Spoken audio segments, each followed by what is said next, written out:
अस्सलाम वालेकुम नाज़रीन, उम्मीद है आप सब खैरियत से होंगे। आज एक नए टॉपिक के साथ आपके सामने हाज़िर हूँ मैं। मैं खुद काफ़ी टाइम से इस पे बात करना चाह रहा था और ये पब्लिक की तरफ से भी काफ़ी डिमांड आई है। टॉपिक है इल्लीगल टर्मिनेशन और अनपेड वेजेस। इसके लिए हमने मदऊ किया है advocate high court Suhaib Mirza साहब को। सुहेब साहब, शुक्रिया आपके टाइम के लिए। Welcome, thank you. अच्छा, चीज़ों का हम आहिस्ता-आहिस्ता ब्रेक डाउन करते हैं। हम कोशिश करेंगे एज़ ईज़ी एज़ पॉसिबल हम इसको डिस्कस करें।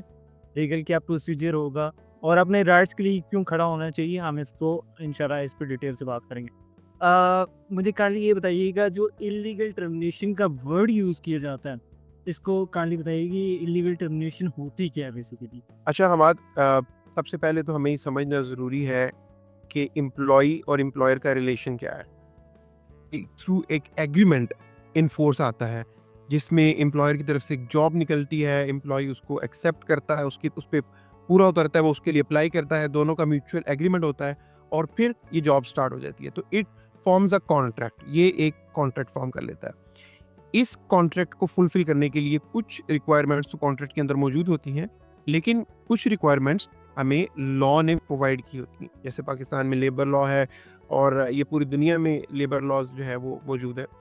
तो जब भी कोई एम्प्लॉयर यानी कि कंपनी अपने किसी एम्प्लॉय को without giving a proper notice period और without fulfilling the requirement of termination, जो बाय लॉ उस कंट्री की रिक्वायरमेंट है टर्मिनेशन की या उस कंपनी के एग्रीमेंट की रिक्वायरमेंट है, जब उसको फुलफिल किए बगैर अपने एम्प्लॉय को वो टर्मिनेट करते हैं, इसको हम इलीगल टर्मिनेशन का नाम देते हैं, जिसे बाय लॉ चैलेंज किया जा सकता है। अच्छा, thank you so much for the insights.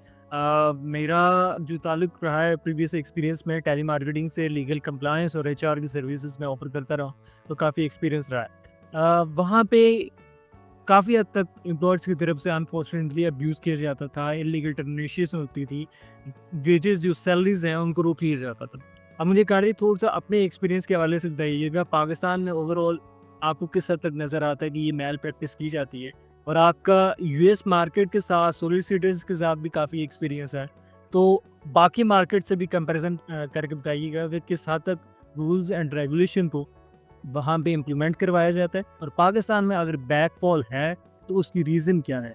अमाद, सबसे पहली तो आपने बड़ी इंपॉर्टेंट एक बात की, ये टेली मार्केटिंग की फील्ड आजकल जो ये मैं इसे कहूँगा, इसको हम एक एक वास्ट टर्म में कर लेते हैं।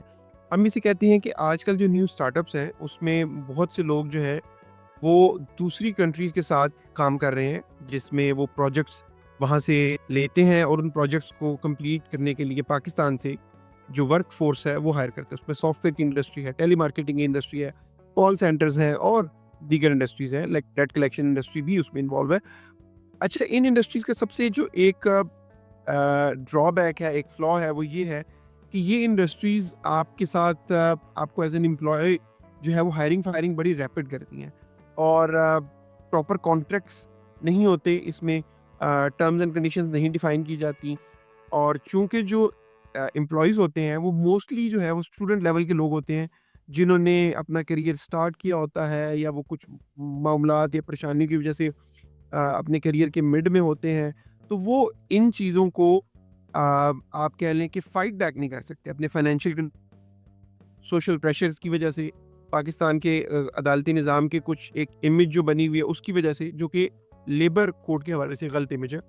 तो इन मामलात की वजह से लोग बड़े खौफज़दा होते हैं, डरते हैं और एम्प्लॉयर जो है वो इसका नाजायज़ फ़ायदा उठाते हैं। मैं बहुत टेली मार्केटिंग कंपनीज़ को जानता हूँ जो अपने एम्प्लॉयज़ को रैपिडली हायर फायर करते हैं और उनकी वेजेस भी डिडक्ट कर लेते हैं, उनको पैसे नहीं देते और डिफरेंट बहाने बनाते हैं। तो दूसरे ममालिक में, जैसे मैं यूएसए में काम करता हूँ, अटर्नीज़ के साथ मैंने यूएसए में काम किया है, मैं अपने एम्प्लॉयज़ के लिए सॉरी अपने क्लाइंट्स के लिए काम करता हूँ। यूएसए या बाकी कंट्रीज़ के अंदर, यूके के अंदर, यूएसए के अंदर, यूएई के अंदर आपके लेबर लॉज़ बड़े स्ट्रॉन्ग हैं। So you can not do what you are doing in Pakistan with the employees. So वहाँ पे एम्प्लॉयज़ को अपने राइट्स का पता है और वहाँ पे अनपेड वेजेस का मामला बनिस्बत पाकिस्तान के बहुत कम है, बल्कि मैं कहूँगा ना होने के बराबर है। तो पाकिस्तान में लैक ऑफ आप कह लें कि इंफॉर्मेशन है, लैक ऑफ अवेयरनेस है एम्प्लॉयज़ के अंदर अपने राइट्स को लेके। अच्छा, ये जो चीज़ है ना स्टेप्स के हवाले से कि हम अगर किसी की भी टर्मिनेशन हुई है, हम आपसे अभी बिल्कुल एग्ज़ैक्टली इंसाइट्स लेते हैं कि उसको कैसे कंटिन्यू करें। हम उसमें क्या किरदार अदा कर सकते हैं, हम इस पे बात करते हैं। अच्छा, यहाँ पे आपने एक और चीज़ ज़िक्र की कि कई कंपनीज़ में कॉन्ट्रैक्ट्स नहीं किए जाते। वहाँ पे ओरली एग्रीमेंट, बेसिकली एग्रीमेंट ये है लेकिन ओरल एग्रीमेंट है। तो उस ओरल एग्रीमेंट की क्या वैल्यू होती है? आई नो कि कॉन्ट्रैक्ट लाज़मी है, लेकिन between the employer and employer अगर वो ओरली कंटिन्यू हो रहा है तो उसकी क्या वैल्यू होगी? Hammad honourable supreme court of Pakistan ने ओरल एग्रीमेंट्स को वैलिड करार दिया है और इससे रेलिवेंट जजमेंट्स हम इंशाल्लाह लिंक में शेयर करेंगे definitely. Oral agreement is just like a written agreement. उसकी फुलफिलमेंट की कुछ रिक्वायरमेंट्स होती हैं, जिसमें अगर मैं आसानी की बात करूं, लोगों के लिए इसको इलेबरेट कर देता हूं। तो जब आप किसी के साथ, किसी छोटे सॉफ्टवेयर हाउस के साथ या किसी छोटी कॉल सेंटर इंडस्ट्री के साथ काम करते हैं और उसमें आपका ओरल एग्रीमेंट होता है, 2-3-4 बंदों की टीम है, दैट्स लेट्स से 2-3-4 बंदों की team, and you are hired on the basis of calling agent, और आपकी स्किल्स की बेस पे आपको हायर किया जाता है। वहाँ पे आपको जो सैलरी मिलती है, जो आप काम करते हैं, वो काम और आपका टाइम पीरियड जो है, वो आपकी उस एग्रीमेंट का हिस्सा बन जाता है। तो जो भी आपकी ओरल उनके साथ मामलात होते हैं, एग्रीमेंट होते हैं, जब आपको सैलरीज मिलना शुरू हो जाती हैं, सैलरी आपकी स्टार्ट हो जाती है, तो वो कॉन्ट्रैक्ट की फॉर्मेशन, वो रिकॉर्ड आपके पास अवेलेबल होता है। तो ओरल एग्रीमेंट भी उतना ही इंपॉर्टेंट है जितना रिटन एग्रीमेंट है, और उतना ही इन्फोर्सेबल है जितना कि रिटन एग्रीमेंट इन्फोर्सेबल है। चलें, ये काफ़ी लोगों की इसके ज़रिए से हेल्प आउट होगी कि जहाँ भी उन्हें एक्सक्यूज़ बनाया जाता था, अब वो उसको इम्पोज़ करवाया जा सके। अच्छा, thank you for the your insight. हम चीज़ों का अब थोड़ा-सा ब्रेक डाउन करते हैं। जब एम्प्लॉइज़ को सस्पेंड किया जा रहा होता है ना, तो वहाँ पे उन्हें काफ़ी इश्यूज़ का भी सामना करना पड़ रहा होता है। आपने देखा होगा कि उन्हें हैरेसमेंट का भी सामना करना पड़ रहा होता है, उन्हें अब्यूज़ का भी सामना करना पड़ रहा होता है, सैलरीज़ का भी डिलेज़ आ रहे होते हैं, माइट दें, ना दें। तो क्या इन सारी चीज़ों को इकट्ठे सिविल लिटिगेशन में, ये लेबर लॉज़ में, लेबर कोर्ट्स में लेके जाया जा सकता है कि सारी चीज़ों की कंपनसेशन हो? हमाद, पाकिस्तान के हवाले से ये बड़ा एक इंटरेस्टिंग क्वेश्चन है, और मैं आपको ये बताऊं कि पाकिस्तान में वर्क प्लेस हरासमेंट की बड़ी स्ट्रिक्ट पॉलिसी जो है वो फॉर्म हो चुकी हैं।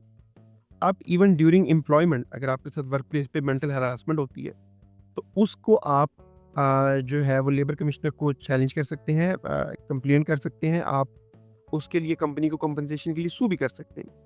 लेकिन जब आप बात कर रहे हैं टर्मिनेशन की, और आप टर्मिनेशन के बाद इन सारे सिनेरियोज को कैचअप करके इकट्ठा लेके चलना चाह रहे हैं, तो उसमें आपको स्टेप बाय स्टेप चीज़ों को लेके चलना पड़ेगा। प्रायोरिटी उसमें आपको अपनी अनपेड वेजेस को या इलीगल टर्मिनेशन की जो आपकी कंपनसेशन है, आप उसको रखेंगे। मेंटल हरासमेंट का अनफॉर्चुनेटली पाकिस्तान में जो लॉ की प्रैक्टिस है वो बहुत ज़्यादा नहीं है। कानून हमारे मौजूद हैं, ऐसा नहीं है कि कवानीन मौजूद नहीं है, कवानीन मौजूद है, लेकिन उनकी जो प्रैक्टिकल अप्रोच है वो थोड़ा एक डिलेइंग प्रोसेस है, जो कि किसी भी एम्प्लॉय को वक्ती तौर पे मायूसी की तरफ ले जाता है। तो मैं मशवरा तो यही दूंगा कि आप जो फोकस करें वो अपनी अनपेड वेजेस के ऊपर करें, इलीगल टर्मिनेशन की जो कंपनसेशंस है उसके ऊपर करें, क्योंकि लेबर कोड की प्रोसीडिंग बहुत रैपिडली चल रही हैं पाकिस्तान में इस वक्त, पंजाब में स्पेशली। अच्छा, लेकिन केस जो पे ना, हमें ये भी नज़र आता है, आई नो कि एम्प्लॉय है, वो काम करने के लिए आया है, लेकिन गवर्नमेंट के जो हमारी कंट्री के लॉज़ हैं ना, वो किसी न किसी जगह पे एम्प्लॉयर को भी सपोर्ट करते हुए नज़र आते हैं। उसकी मैं एक एग्ज़ाम्पल देता हूँ आपको। अगर एक एम्प्लॉय ने छोड़ना है ना, तो वहाँ पे मेंशन किया जाता है कि आपने नोटिस पीरियड 10 टू 15 डेज़ या 30 डेज़ का आपने सर्व करना है। लेकिन अगर आपने एम्प्लॉय को निकालना है, टर्मिनेट करना है, तो वहाँ पे डिस्क्रिशन दे दी जाती है कि आपकी मर्ज़ी है, आप इमीडिएटली निकालना चाहते हो या नोटिस देना चाहते हो, तो वहाँ पे डिस्क्रिशन, ये तज़ाद क्यों हुआ है basically? First let me clear you this, कि यहाँ पे एम्प्लॉयर को डिस्क्रिशन नहीं दी गई। अगर एम्प्लॉयर ने इमीडिएट टर्मिनेट करना है किसी एम्प्लॉय को, तो ही इज बाउंड टू पे 30 डेज सैलरी। ओके। ठीक है जी, इमीडिएट, यस यस, ये बड़ी कॉमन एक मिसकंसेप्शन है। जैसे अब कुछ इंडस्ट्री जैसे जैसे यूएसए यूके बेस्ड इंडस्ट्रीज हैं, कॉल सेंटर्स हैं, यहाँ पे एक बड़ी मिसकंसेप्शन ये पाई जाती है कि पाकिस्तान में काम कर रहे हैं, आपका एग्रीमेंट, लेबर लॉज आपके यूएसए के तहत चल रहे हैं, आपके यूके के तहत चल रहे हैं, या आपके बाकी मामला के तहत चल रहे हैं, तो आप अपनी कंट्री में इसको चैलेंज कर सकते हैं। ये आपका और एम्प्लॉयर को एक म्यूचुअल एग्रीमेंट होता है, और अगर आप पाकिस्तान के लॉज के अकॉर्डिंग आपका एग्रीमेंट साइन हुआ है और आप 30 डेज के लिए बाउंड है, अपने एम्प्लॉयर को नोटिस देने पर, तो आपका एम्प्लॉयर भी इक्वली बाउंड है आपको 30 डेज की वेजेस देने पर, अगर वो आपको फिल फॉर टर्मिनेशन करते हैं। फॉर एग्जांपल जैसे कि ठीक है जी, आप आज चले जाएं, आपकी आज से ज़रूर, तो उस मंथ की सैलरी और नेक्स्ट 30 डेज की जो सैलरी है वो एम्प्लॉयर के लिए देना लाजमी है। You can challenge that in labour code, and I am telling you with my experience that employers had paid such things जब हमने लेबर कोड को अप्रोच किया तो। अच्छा, ठीक है, थैंक यू। अच्छा, इसमें व्हाट डू यू सजेस्ट कि लेबर कोड में बेसिकली जाना चाहिए, सिविल कोड में जाना चाहिए कि रिकवरी सूट हम उसको कंटिन्यू करें? Ahmad, labor court is the first option when you have contract with the company, an employer. So you should approach labor court. Labor court is much convenient than the civil court for a layman. Even you can go by yourself in labor court and present your case. So labor court is more convenient for employees. Yes. अच्छा, if in case employer की तरफ से बता दिया जाता है कि आपको निकाला जाएगा या उससे कोई खतरा फील होता है, तो उसको क्या स्टेप्स लेने चाहिए?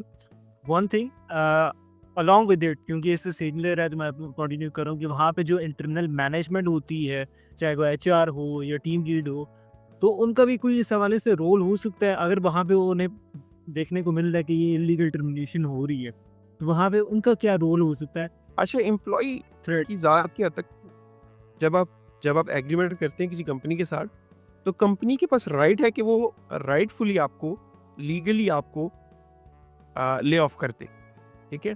तो जब कंपनी अपने लीगल प्रोसीजर्स कंप्लीट करती है, तो फिर आपके पास रेमेडीज नहीं होती कि आप उसी एम्प्लॉयमेंट को बचाएं प्राइवेट सेक्टर के अंदर। जो एम्प्लॉयज़ हैं वो अपने राइट्स के लिए स्टैंड करना चाहते हैं, इसको कंटिन्यू करना चाहते हैं, लिटिगेशन की तरफ जाना चाहते हैं और सॉर्ट आउट करना चाहते हैं, माइट बी आर्बिट्रेशन की तरफ हो, ये माइट बी अगर कोर्ट की तरफ जाते हैं, तो उसकी कॉस्ट क्या होगी? काइंडली अगर उसको ब्रेक डाउन करें। बात पाकिस्तान में अगर बात की जाए, तो ये बहुत ज़्यादा कॉस्ट नहीं करता लिटिगेशन, और कोर्ट फाइलिंग फ़ीस और अटर्नी फ़ीस, क्योंकि लोग अंडरस्टैंड करते हैं लेबर लॉज की केसेस की सिचुएशन को, जिसमें एक एम्प्लॉय ऑलरेडी जो है वो जॉबलेस है या अपनी जॉब से हाथ धो बैठा है, और उसकी फाइनेंशियल कंडीशन ऐसी नहीं है कि वो अपने आप को सपोर्ट करे, तो इसकी बड़ी मिनिमम सी कॉस्ट होती है। तो it won't cost you, you know, if you hire an attorney more than 25 to 30,000 to litigate the whole process for you in labor. ठीक है, ठीक है, थैंक यू। अच्छा, इसमें साथ मुझे काइंडली ये बताइएगा, अगर वो ये भी अफोर्ड नहीं कर सकता, माइट भी 2 चांसेस हो सकते हैं, अगर ये भी अफोर्ड नहीं कर सकता और दूसरा अगर उसने ऑलरेडी जॉब स्टार्ट कर दी है, 9 टू 5 की लूप होल में फँसा हुआ है या डबल शिफ्ट भी चल रही है ताकि वो इन्फ्लेशन को मीट कर सके और वो कचहरी के चक्कर नहीं लगा सकता कि वो अपना हक ले सके, तो उसमें क्या पॉसिबिलिटी है? क्या हर पेशी पे वो होना उसका लाज़मी होता है? क्या पॉसिबिलिटीज़ हैं? हमार नहीं, पहली तो बात यह है कि हर पेशी पे पेश होना लाजमी नहीं है। कुछ टाइम में जैसे नोटिस आता है, उसका जवाब आया, या नोटिस के बाद फिर अगर नोटिस को कंप्लाई नहीं किया गया, तो फिर उसमें फिक्सेशन या बाकी मामलात होते हैं, अखबार इश्तिहार की तरफ जाया जाता है। तो इस तरह की पेशियों पे जो है वो प्लेंटिफ का आना, मुद्दई का आना ज़रूरी नहीं है। और अगर कोई ऐसा इंसान है जो ये चीज़ें अफोर्ड नहीं कर सकता, मेंटली और फाइनेंशियली वो समझता है कि वो एक क्राइसिस से गुजर है, मामलात गुजर है, तो उसके लिए हमने अपनी प्रो बोनो सर्विसेज का आगाज़ किया है, जिसका बेसिक मकसद ये है कि लोगों को इनकरेज किया जाए कि वो अपने राइट्स के लिए आवाज़ उठाएं, और एम्प्लॉयर्स भी इससे चौकन्ने हों कि वो जिससे चाहे उनका दिल वो ज़्यादती ना करें, और जिसको चाहे मुंह उठा के टर्मिनेट कर दिया और कंपनी से निकाल दिया, या वेजेस रोक ली, या बहाने बनाना शुरू कर दिए कि जी मुझे लॉस हो गया, मुझे ये हो गया, मेरे पैसे नहीं दे रही। रिसेंटली मैं एक इस्लामाबाद के अंदर जो जिस मुहिम का आगाज़ हुआ, वो सेकंड या थर्ड गालबन विक्टर अराउंड 97,000 PKR एक कंपनी ने देने हैं, और उसका हमारे पास रिटन एग्रीमेंट भी मौजूद है, तो हम उसको परसू कर रहे हैं और इंशाल्लाह हम वो पैसे उनसे लेके रहेंगे। तो मेरी प्रो बोनो सर्विसेज जो हैं, जिसमें कोई अटर्नी फ़ी चार्ज नहीं की जाती, सिर्फ़ कोर्ट की जो कॉस्ट है, लिटिगेशन की कॉस्ट है, जिसमें कोर्ट फ़ीस हो जाती है, जिसमें कुछ माइन्यूट से खर्चे होते हैं जो नॉट मोर देन आप कहें कि 4 to 5,000 होता है, तो वो हम चार्ज करते हैं। उसके अलावा हम कंप्लीटली इसको जो है वो फ्री ऑफ कॉस्ट करते हैं। Got it. अगर काइंडली ये ब्रेक डाउन कर दें कि सिर्फ सैलरीज के इश्यूज आप डील करते हैं, ये कुछ और भी अगर चाहे वो एम्प्लॉयमेंट के हवाले से हो या पर्सनल ग्रजेस के हवाले से भी हो सकता है, उनको भी आप कंटिन्यू करते हैं प्रो बोनो केसेस में?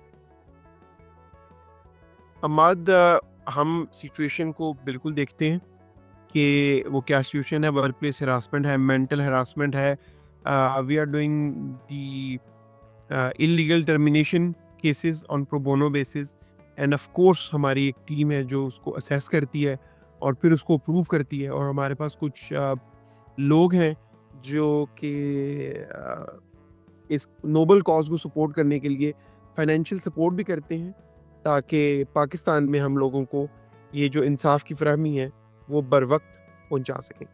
ऐसे मेरी लॉट ऑफ बेस्ट विशेस, दुआएं आपके साथ हैं। अल्लाह ताला आपको कामयाब करे और इसी तरह हमें मिल के जस्टिस इंसाफ के लिए काम करने की तौफीक अता फरमाए और उस पर अमल पैरा होने की हिम्मत और तौफीक अता फरमाए। अच्छा, लास्टली मैं एक चीज़, लास्ट बट नॉट लीस्ट, एक ही चीज़ पूछना चाहूँगा कि हम एम्प्लॉयर से बेसिकली डरते हैं।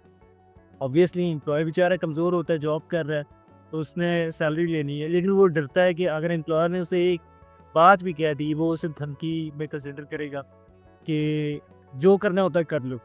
अगर यही रवैया रहता है, हम उसे प्रॉपर जस्टिस की तरफ लेके जा रहे हैं, तो कहाँ तक मैक्सिमम उसको लेके जा सकते हैं? सिर्फ कंपनसेशन तक बात रुकेगी, सिर्फ उसकी सैलरीज मिलेंगी, या और क्या उसमें पॉसिबिलिटीज हो सकती है? कहाँ तक उसका पीछा किया जा सकता है अगर वो भागना शुरू कर दे? हम हमाद देखें, ये तो सिचुएशन पे डिपेंड करता है, what kind of situation we are facing over there. सबसे पहले तो मैं आपको एक चीज़ छोटी सी ना आप इसमें क्लियर करूंगा। देखें, जो आपकी जितने भी लोग ये सुन रहे हैं और ये देख रहे हैं, उसमें बहुत से लोग ऐसे हैं जो ऐसी पोजीशंस पे हैं जो इन चीज़ों को रोक सकते हैं, जो इन चीज़ों को स्टॉप कर सकते हैं, और बहुत से लोग ऐसे हैं जो इसके शिकार हो रहे हैं, विक्टिम बन रहे हैं, वो स्टैंड भी ले सकते हैं। इसमें बर वक्त स्टैंड लेना और अपने राइट के लिए आवाज़ उठाना, ये बड़ा बहुत ज़रूरी है। और अगर आपको लगता है कि आपके साथ ज़्यादती इस लेवल की हुई है कि आप से वो बहुत ज़्यादा लेवल तक हो सकती है और ये आगे भी लोगों के साथ कुछ मामलात इस तरह के हो सकते हैं, तो आप उन इश्यूज़ को भी टेक अप कर सकते हैं और एक पब्लिक एट लार्ज लेवल पे भी पब्लिक इंटरेस्ट लिटिगेशंस को भी एनकरेज कर सकते हैं, जिसमें हम लेबर लॉज के अंदर भी अमेंडमेंट्स की तरफ जा सकते हैं। कोई भी चीज़ परफेक्ट नहीं होती, उसको टाइम के साथ साथ परफेक्ट बनाया जाता है। जैसे लेबर लॉज अगर बने थे तो उस वक्त ये जो आपकी इंडस्ट्रीज़ हैं, जो डिफरेंट कंट्रीज़ में काम करती हैं, जिसको आप फ्रीलांसिंग इंडस्ट्रीज़ कहते हैं, तो ये इंडस्ट्रीज़ उस वक्त वजूद में नहीं आई थी। तो इसलिए इन इंडस्ट्रीज़ के जो लॉज हैं, उनको अमेंड करने के लिए मेरा ख्याल है कि हम सब लोगों को मिल के, जैसे आप एचआर के अंदर काम कर चुके हैं एक अच्छे लेवल के ऊपर, आप अपनी एचआर कंपनी भी चला रहे हैं, और मैं भी कुछ कंपनीज का एम्प्लॉयमेंट कर चुका हूँ, और रिसेंटली एक बहुत बड़ा नाम जो एक USA based debt collection industry का एक बहुत बड़ा नाम माना जाता है, मैं उसकी लिटिगेशन लीगल डिपार्टमेंट में काम कर चुका हूँ। तो मेरा ख्याल है हम लोगों को इन चीज़ों को, जिन जिन चीज़ों को हम समझते हैं कि उसमें अमेंड होना चाहिए, हमें लेबर लॉज के अंदर अमेंडमेंट्स के लिए कोशिश करनी चाहिए। और उसके लिए मेरे जैसे जो लॉ फ्रेटर्निटी से लोग हैं उनको भी, और आप जैसे लोग जो एचआर डिपार्टमेंट्स हैं, जो बेसिकली लोगों की किस्मत का, तकदीर का फैसला करते हैं और एग्रीमेंट्स बनाते हैं और कंपनीज का गाइड करते हैं कि उनका बेनिफिट क्या है और क्या नहीं है, तो मेरा ख्याल है कि हम लोगों को मिल के काम करना चाहिए इसमें, तो हो सकती है और एम्प्लॉयज़ बहुत आगे तक जा सकते हैं अपने राइट्स को सीख करने के लिए। इंशाल्लाह कोशिश हमारी जारी रहेगी। अच्छा, दूसरा, अगर कोई एम्प्लॉयर भागे, जैसे अभी एक कॉल सेंटर्स वगैरह के मामलात आप लोग देखे होंगे, कोरियन आते हैं या पाकिस्तानी नेशनल ब्यूरो भाग जाते हैं, क्या उनको दोबारा वो ट्रैक डाउन किया जा सकता है कि अगर मामलात पढ़ने गए तो कहाँ तक उनको पकड़ा जा सकता है? बिल्कुल। अच्छा, इसमें एक चीज़ जो बड़ी इम्पोर्टेंट है वो ये है कि आप ग्रुप की शक्ल में एक लॉसूट फाइल करें, जिससे यूएसए में क्लास एक्शन लॉसूट भी कहते हैं। तो आप जब ग्रुप की शक्ल में लॉसूट फाइल करते हैं सारे कंपनसेशन के लिए, तो वो एक बड़ी मैसिव अमाउंट बन जाती है। उसी अमाउंट को रिकवर करने के लिए एम्प्लॉयर जिस भी मुल्क में भागा होता है, हम उस मुल्क के अंदर पाकिस्तान की जजमेंट को इन्फोर्स करवा सकते हैं उस मुल्क के अंदर डोमेस्टिकेट करके। चाहे वो कोरिया है, चाहे वो यूएस है, चाहे वो यूके है, वो जहाँ भी भागेंगे हम उनको फिर थ्रू डेट कलेक्शन एजेंसीज या थ्रू डेट कलेक्शन अटर्नीज, या जैसे मैं काम कर रहा हूँ डिफरेंट स्टेट्स के अंदर, डिफरेंट कंट्रीज के अंदर डेट कलेक्शन की केसेस को भी मैं देख रहा हूँ, तो हम उसके थ्रू उन एम्प्लॉयर्स को पकड़ सकते हैं। रिसेंटली मैं आपको एक 2013 का वाकया बताता हूँ। 2013 में अलबिराक वेस्ट मैनेजमेंट लाहौर कंपनी, अलबिराक एक टर्किश कंपनी थी जो जिनका कॉन्ट्रैक्ट खत्म हो गया गवर्नमेंट ऑफ पंजाब के साथ, और उन्होंने एक लीगली ले डाउन किया, ले ऑफ किया, नोटिस सर्व किए अपने एम्प्लॉयज़ को, लेकिन जो उनकी ग्रेजुइटीज थी वो एम्प्लॉयज़ को पे, उसमें कुछ लिटिगेशन, कुछ टाइम लग गया, और उन्होंने कहा जी हम आपको आज पे करते हैं, कल पे करते हैं, हमें पैसे क्लियर होंगे तो पे करेंगे, लेकिन वो लाइबिलिटी जो थी वो अलबिराक वेस्ट मैनेजमेंट कंपनी की ही थी। सो I took the step and we filed a lawsuit in Lahore, Punjab, and we entered into a negotiation with the employer. उनके डायरेक्टर के साथ हमारी नेगोशिएशन हुई, टर्किश डायरेक्टर थे उनके साथ, और ये कुछ 2-3 सिटिंग्स हुई। उसके बाद with in 1.5 months we got almost 13 to 14 crores in lump sum amount for all the employees recovered. It was impossible at for everyone at the start of the lawsuit. So never think कि जी ये नहीं हो सकता, और ये बहुत मुश्किल काम है एम्प्लॉयर से पैसे निकलवाना। वो भाग गया है, वो यहाँ पे है, वो नहीं है। इन द अलबिराक केस वो भागे नहीं थे, वो वहीं पे मौजूद थे। लेकिन अगर भाग जाते हैं तो कोई मसले वाली बात नहीं है। आप सब इकट्ठे हो तो आप स्टैंड करें, और इनिशियली लिटिगेशन की आपकी कोई कॉस्ट नहीं होगी। अगर आप लोग समझते हैं कि आप पैसे नहीं अफोर्ड कर सकते, तो हम उन केसेस को प्रो बोनो टेकअप करेंगे और एम्प्लॉयर का पीछा करेंगे, और आपको पैसे जो है वो रिकवर करवा देंगे। इंशाल्लाह। Thank you so much for your time. आपसे गपशप करके, आपसे बातचीत करके काफ़ी कुछ मुझे भी सीखने का मौका मिला, और हमारी ऑडियंस को भी इंशाल्लाह सीखने का मौका मिला होगा। इंशाल्लाह इसी तरह हम फर्दर डिस्कशंस वगैरह भी करते रहेंगे, अवेयरनेस की बात करते रहेंगे, और जस्टिस के लिए काम करने रहेंगे। Thank you so much for your time again. मिलते हैं अगली वीडियो में, तब तक के लिए अपना ख्याल रखिएगा। अल्लाह हाफिज़।